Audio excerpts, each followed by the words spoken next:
Now, I've wrote stories. I'm currently writing the second book of a trilogy, and I will probably never let anyone read it, so please don't ask me. But I start with an outline, and while I'm writing, a lot changes as well because you get good ideas along the way.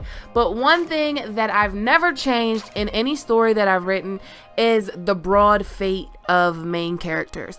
I might change the process or minor plots that I planned. Like if I plan for a character to die, they will still die, but they might not get stabbed. They might get quartered. I don't know. Just an example.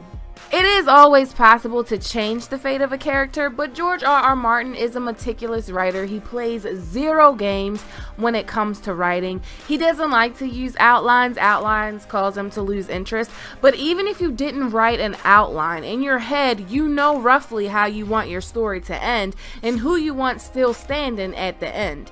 So if you've read his outline, there are 5 main characters that survive all of the books. Bran, Arya, Tyrion, Jon, and Daenerys. In his outline, he describes his story as kind of a generational saga.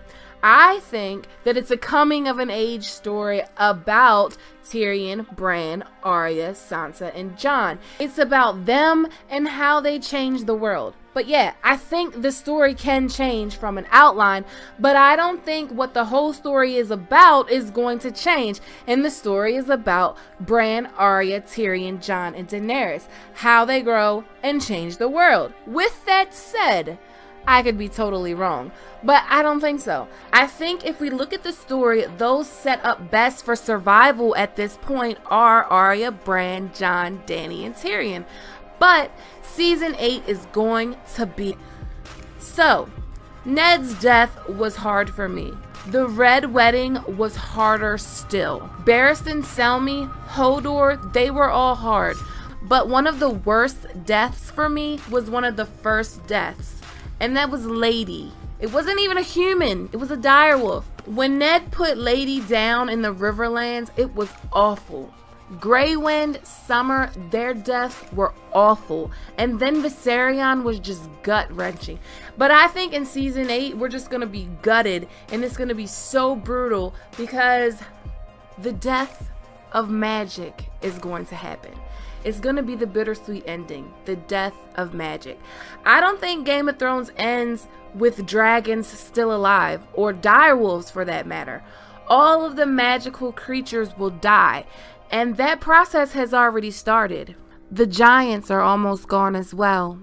They who were our bane and our brothers.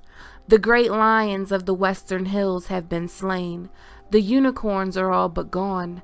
The mammoths down to a few hundred. The direwolves will outlast us all, but their time will come as well. In the world men have made, there is no room for them or us. So we have seen the magical creatures dying off.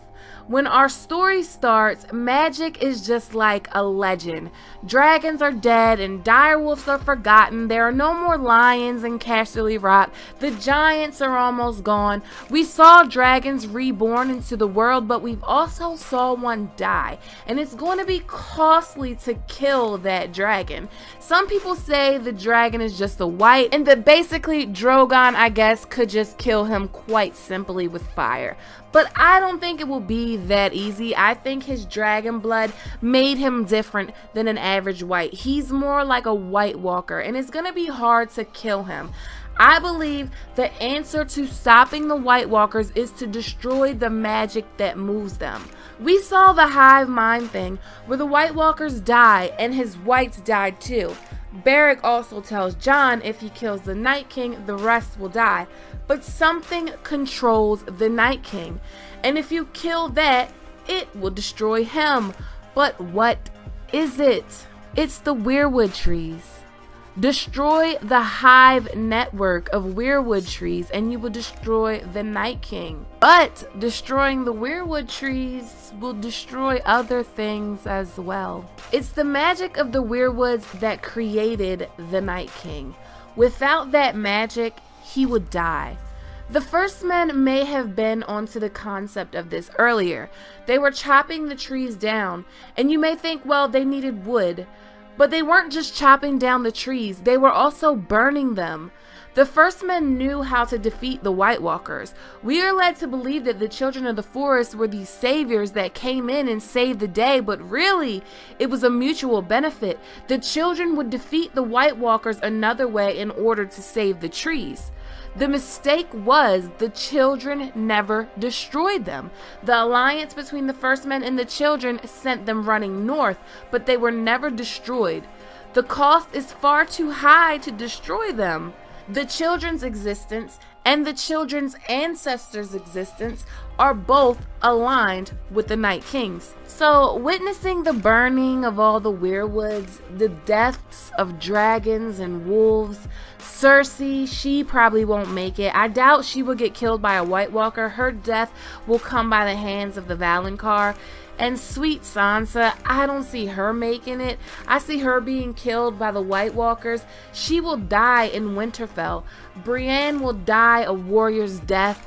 Jaime will die protecting Rhaegar's son, the way he should have protected Rhaenys and Aegon before his father had the Mountain kill them. Varys, Melisandre, Missandei, Grey Worm, fodder for the Night King's army. It's going to be brutal, not just because people are going to die, but the lands that we know as Westeros will be changed forever. No magic, no weirwoods, no direwolves, no visions, no giants, no unicorns, no dragons, no prophecies, no hope. Winter is here. What do you guys think? Is this the bittersweet ending? Are we in for a brutal season